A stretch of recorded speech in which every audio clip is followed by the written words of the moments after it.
Buenas tardes a todos y bienvenidos. Hoy conoceremos el proyecto B51 Boutique Apart, ganador del Premio Arquitectura y Ciudad 2020, organizado por la Cámara Peruana de la Construcción CAPECO en la categoría Vivienda Multifamiliar Ciudad Alta y Muy Alta. La presente sesión constará de dos partes. La primera será expositiva y en la segunda parte realizaremos la ronda de preguntas por parte del público, para lo cual los invitamos a dejar las consultas que puedan tener a lo largo de la exposición en la opción Preguntas, la cual pueden visualizar en la barra de opciones a su lado izquierdo o superior. Contamos el día de hoy con la presencia del arquitecto Pablo Rosique Conesa, socio fundador y gerente de proyectos de Lima 1007 Arquitectos, con más de 10 años de experiencia diseñando y gestionando proyectos a nivel nacional e internacional. Arquitecto máster por la ETSAM de la Politécnica de Madrid, con una maestría en Project Management por ESAN y La Salle en España. Pablo también cuenta con un diplomado en BIM Management por la UPC. Buenas tardes, Pablo, bienvenido. Muchas gracias por estar aquí.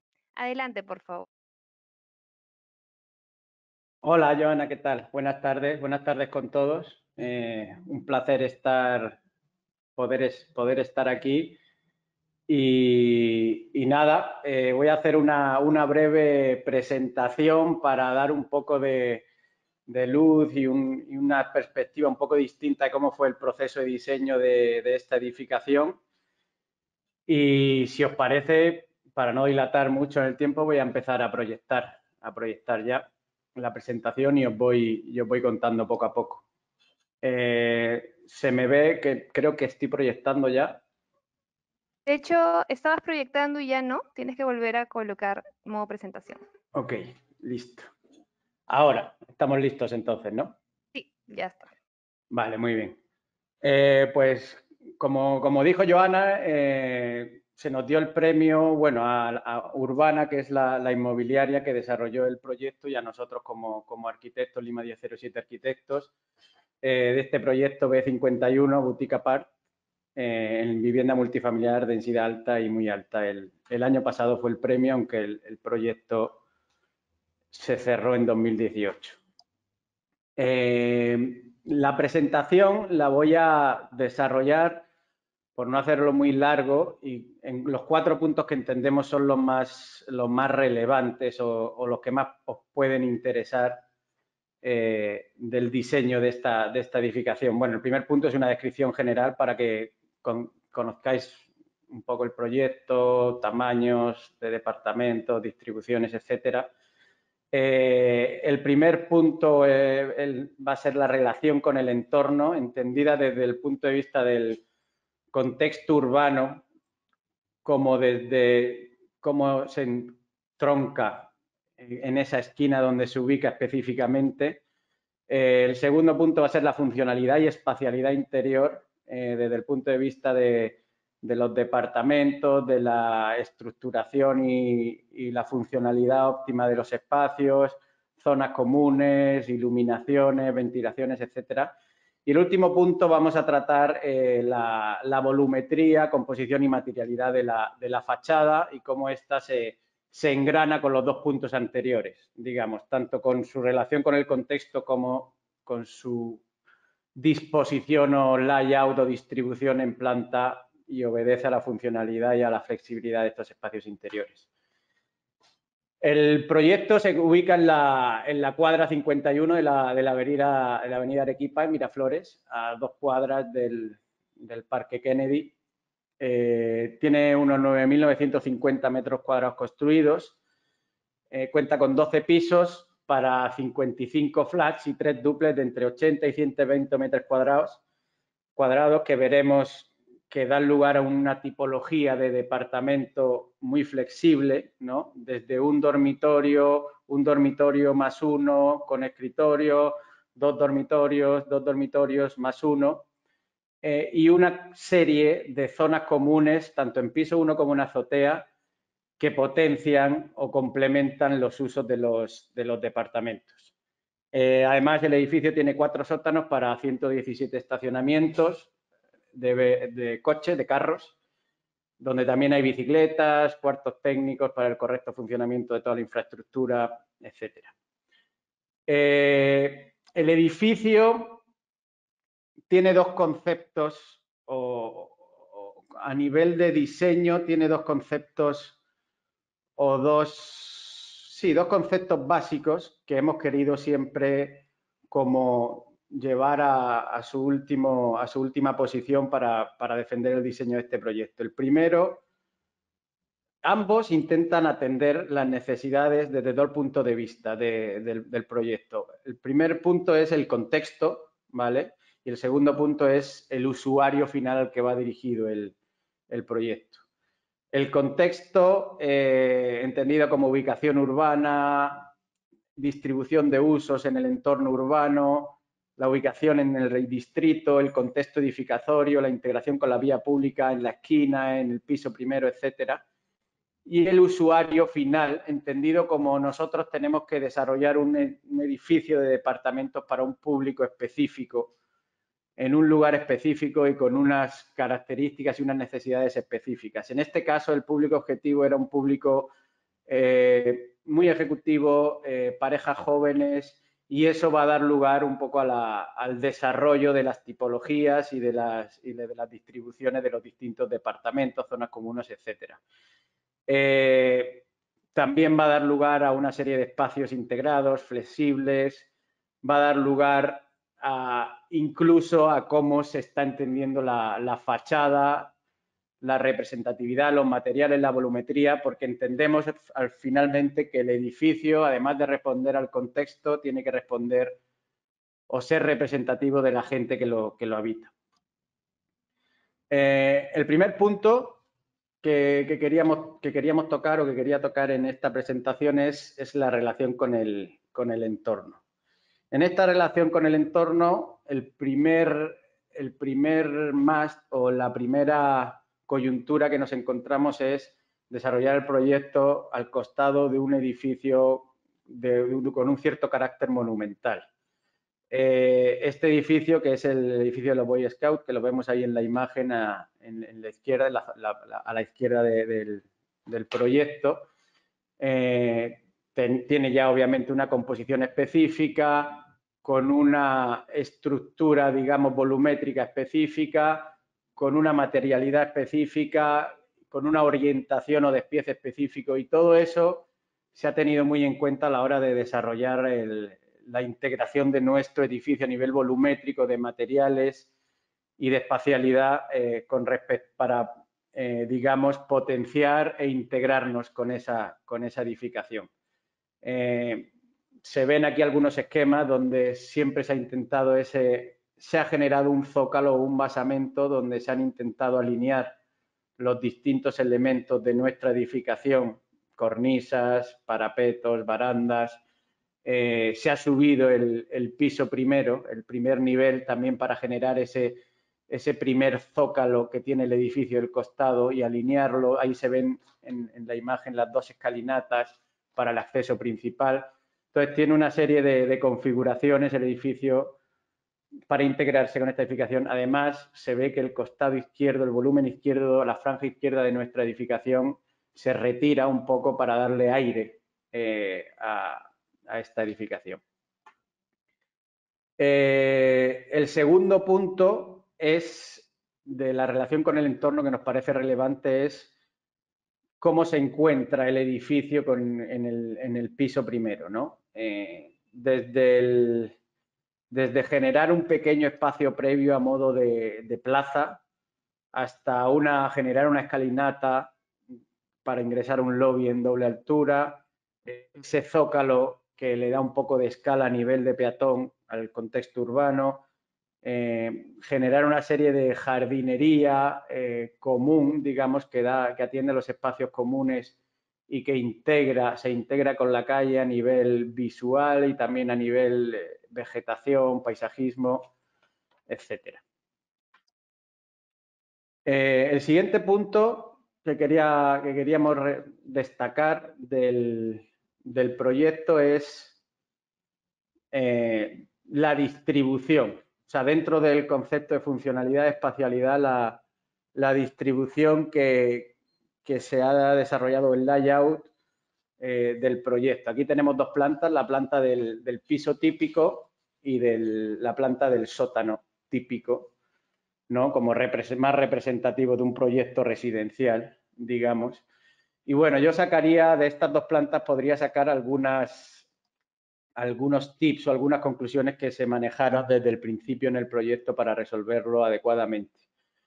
En primer lugar, siempre nosotros entendemos que como parte de nuestra profesión está el concepto de optimizar o de ser eficientes en el uso del espacio, de los materiales, de los metros cuadrados construidos, de los metros cuadrados vendibles con respecto a los metros cuadrados construidos. Entendemos que eso debería ser parte básica de nuestra profesión. ¿Por qué? Porque al final eso es eficiencia que repercute en la inmobiliaria, pero repercute también en el precio o en el ticket del usuario final para una misma funcionalidad o un mismo valor, digamos, del departamento.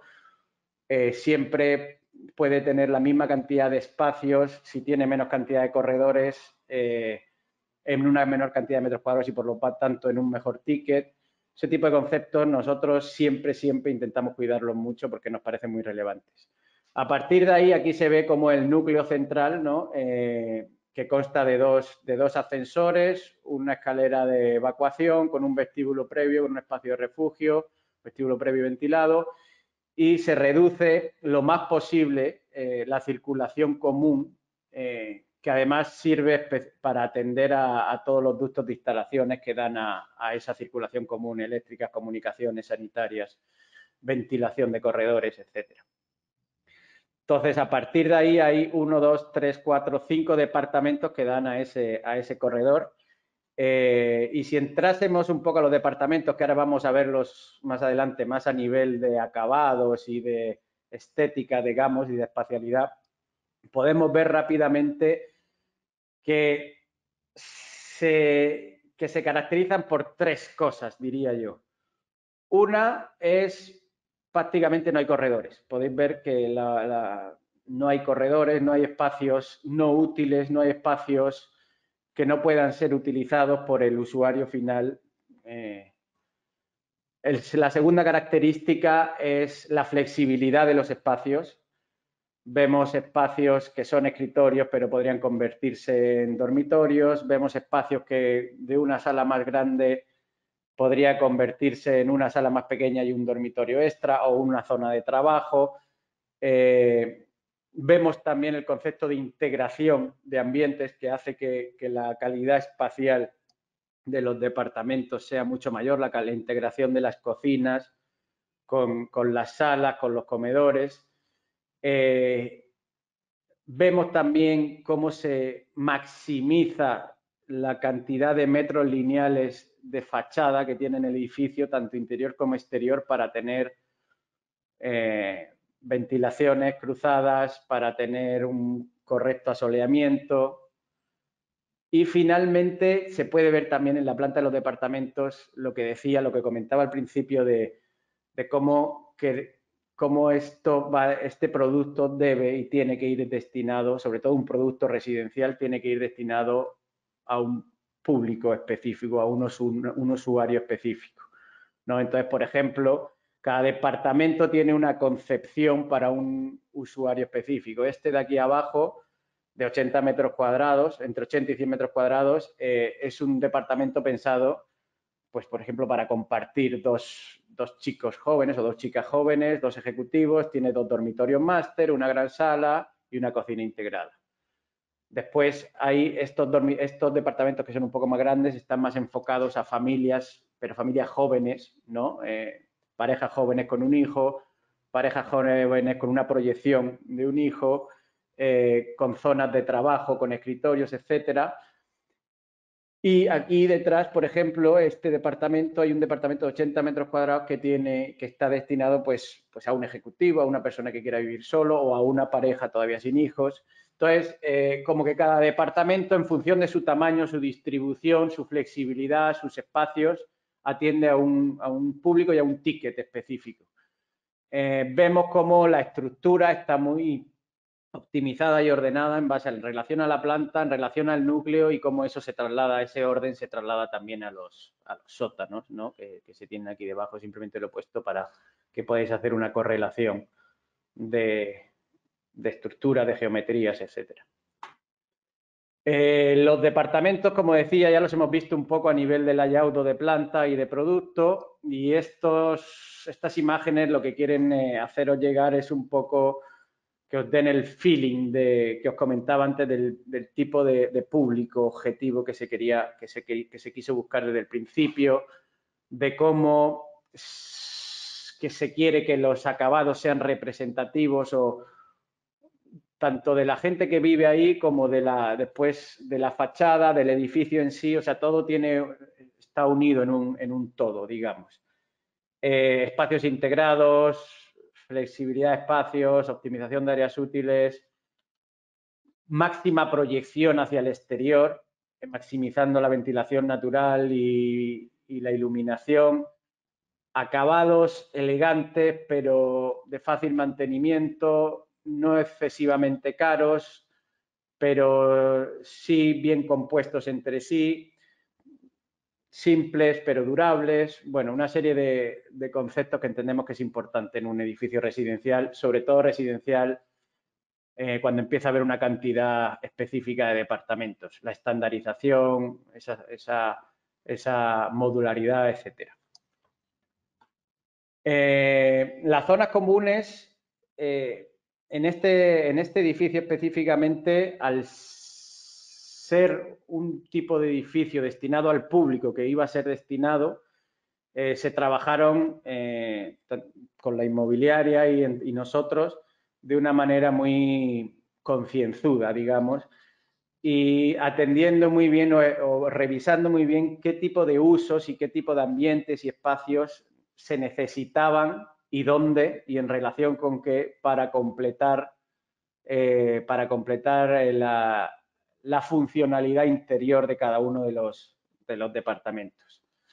Entonces voy a ir mostrando zona común por zona común. No me voy a entretener demasiado, pero bueno, igual vais a poder ver cómo estas zonas comunes finalmente responden al criterio y al diseño y a la estética del resto de la edificación, tanto a nivel de fachada como a nivel de materiales y acabados internos, como a nivel de concepto boutique del edificio, y cómo finalmente los usos y las espacialidades de estas zonas comunes y su integración con la iluminación, con la fachada, con las circulaciones, creemos, bastante bien conseguidas.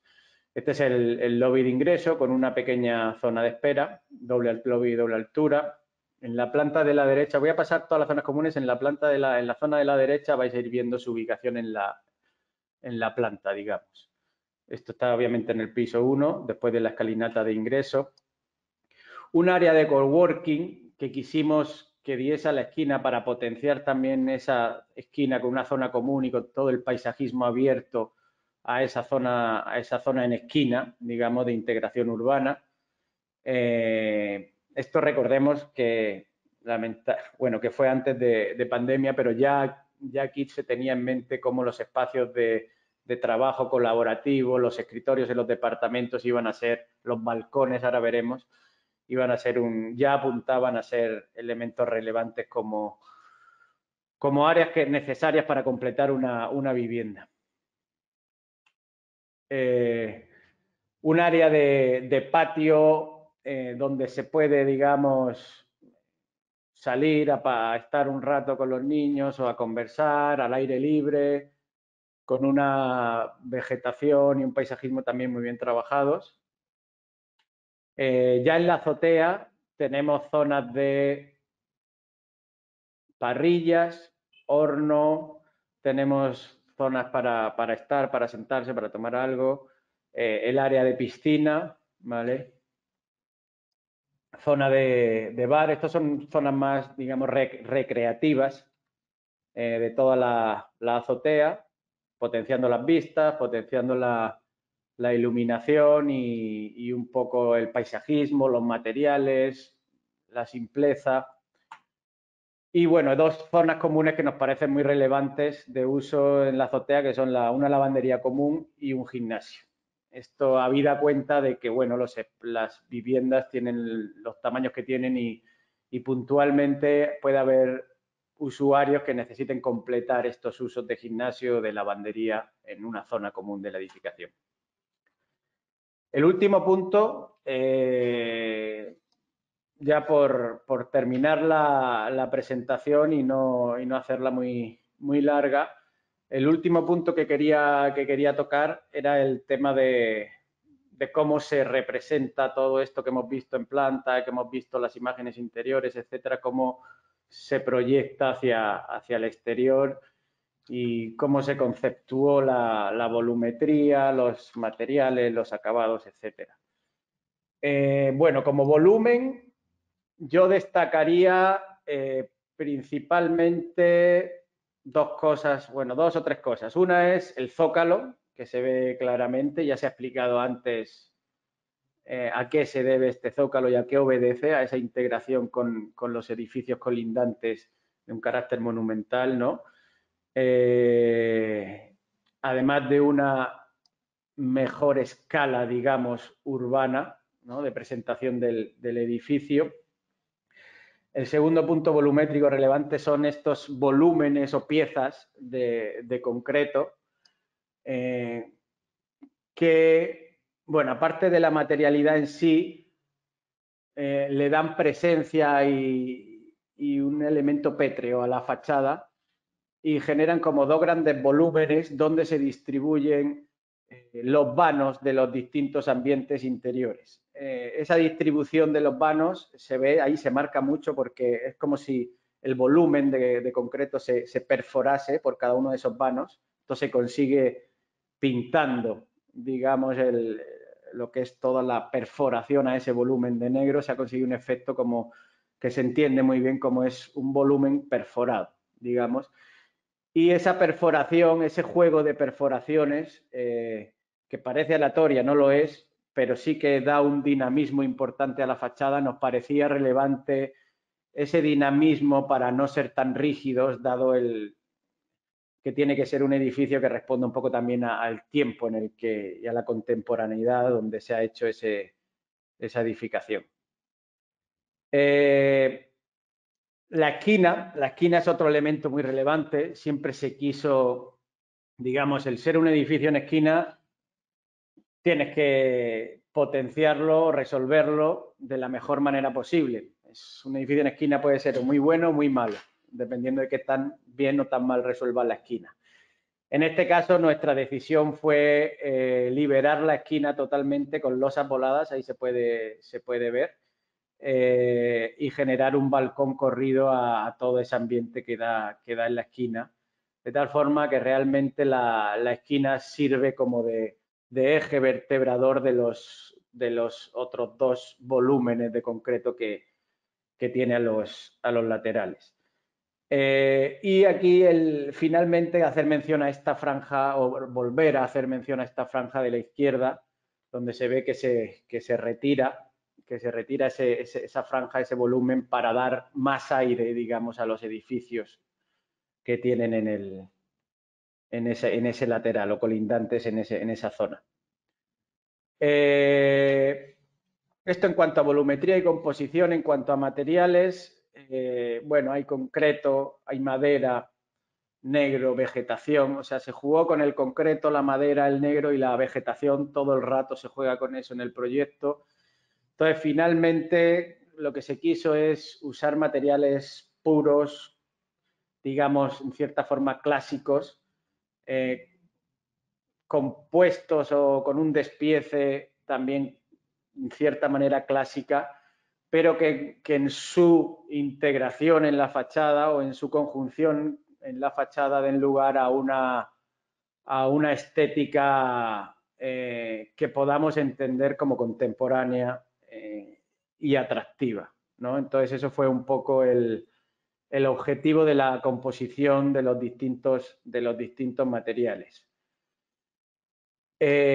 Aquí se puede ver, ¿no? Adicionalmente, o sea, siempre fierro negro, madera en el techo de los balcones, el concreto con esa disposición horizontal que ayuda a integrarse con el lenguaje de los edificios del costado.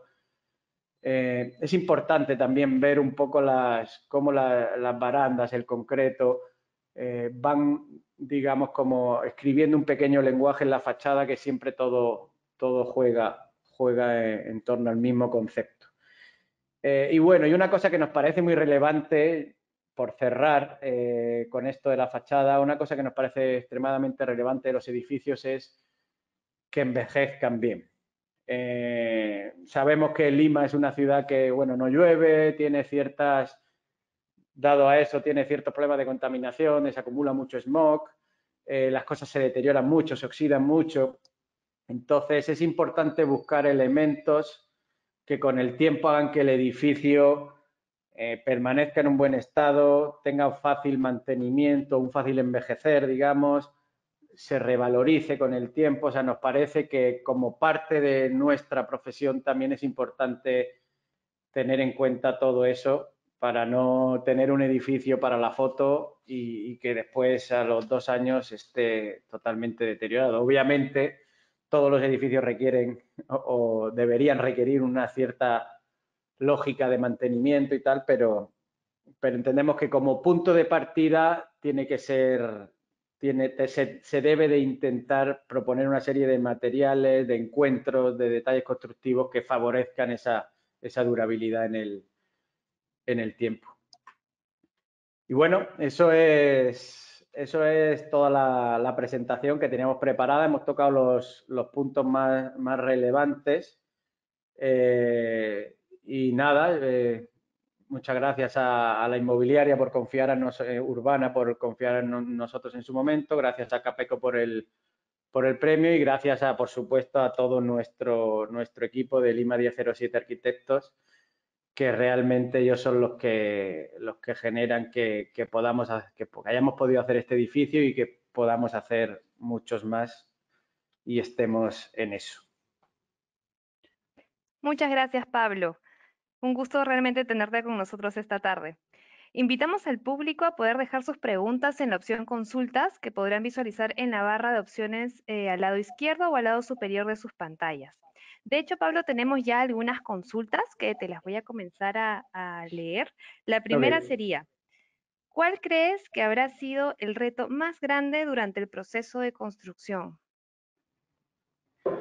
A ver, durante el proceso de construcción, o sea, desde el punto de vista de diseño, digo, porque claro, nosotros seguimos la obra después en la construcción, pero solo para resolver las dudas y hicimos visitas y tal, pero desde el punto de vista de diseño, la mayor complejidad, de hecho hubo bastante, se hizo una maqueta gigante, o sea, fue la integración del edificio con el complejo con el edificio de los Boy Scouts, ¿no?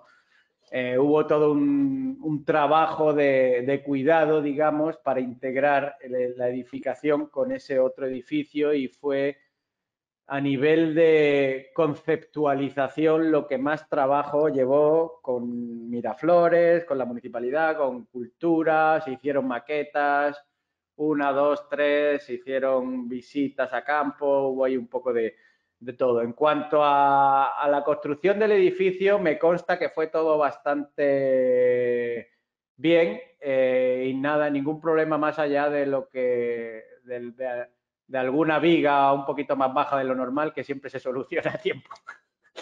Todo en orden. Perfecto. Siguiente pregunta. ¿Tuvieron algún inconveniente durante el proyecto con la municipalidad? Bueno, básicamente eso que he comentado. Hubo bastantes coordinaciones a nivel de integrar el edificio con el edificio colindante. Eso fue el mayor tema, digamos, a nivel de gestión municipal, que eso, se hicieron maquetas, se hicieron renders y bueno, finalmente acabó esta imagen más o menos, identifica muy bien estos esquemas, identifica muy bien el problema, cómo se resolvió finalmente. Perfecto. Y la última pregunta, ¿qué otros proyectos se vienen por parte del estudio de arquitectos? Bueno, desde que nos encargaron este proyecto, se concluyó y tal, está feo que yo lo diga, pero nos está yendo bastante bien. Entonces tenemos bastantes proyectos. No sé si es el mejor día para hablar de los proyectos que se vienen o que se puedan dejar de venir, porque es un poco incierto el futuro, pero bueno, seguimos trabajando para varias inmobiliarias que venimos trabajando desde hace años. Les agradecemos la confianza que depositan en nosotros. Nosotros intentamos hacer el mejor trabajo posible, tanto para nuestro cliente, que son las inmobiliarias, en primer lugar, como para el usuario final, que son nuestro segundo cliente, digamos, como para la ciudad. O sea, intentamos finalmente generar un producto atractivo y perdurable en el tiempo, y en eso estamos enfocados, y por eso en buena medida nos siguen contratando. Bien, nos encontramos finalizando el webinar, para lo cual me gustaría preguntarte, Pablo, si tendrías alguna reflexión o alguna acotación final para la audiencia que se encuentra con nosotros el día de hoy. No, lo único que no quiero ser pretencioso y dar ninguna, ninguna reflexión así más allá de lo que cada uno pueda aportar. O sea, al final, la única reflexión que yo me gustaría hacer es bueno, que intentemos cada uno dentro de su parcela y de su profesión, digamos, y de su know-how y de lo que sabe hacer y lo que hace, generar valor tanto al usuario final como a la ciudad, digamos. Es un poco lo que deberíamos intentar. Eso al final, el generar valor a la ciudad y al usuario final, se traduce en bienestar para todos, bienestar económico, bienestar urbano, impuestos, etcétera. Entonces, no dejemos de generar valor. Gracias nuevamente, Pablo. Esperamos contar con la presencia de más proyectos en la siguiente versión del Premio Arquitectura y Ciudad que organiza la Cámara Peruana de la Construcción el próximo año. Seguramente vamos a tener ahí algunos de los proyectos de Lima 1007 con nosotros. Quisiera recordarles que Capeco realiza de forma constante diferentes actividades y capacitaciones para el sector de construcción, y para conocer más acerca de las actividades los invitamos a poder encontrarnos en las diferentes redes sociales como Capeco Perú. Muchas gracias, Pablo, y muchas gracias a la audiencia por estar con nosotros el día de hoy, ¿no? Un día bastante especial como lo has mencionado. Que tengan todos una excelente tarde.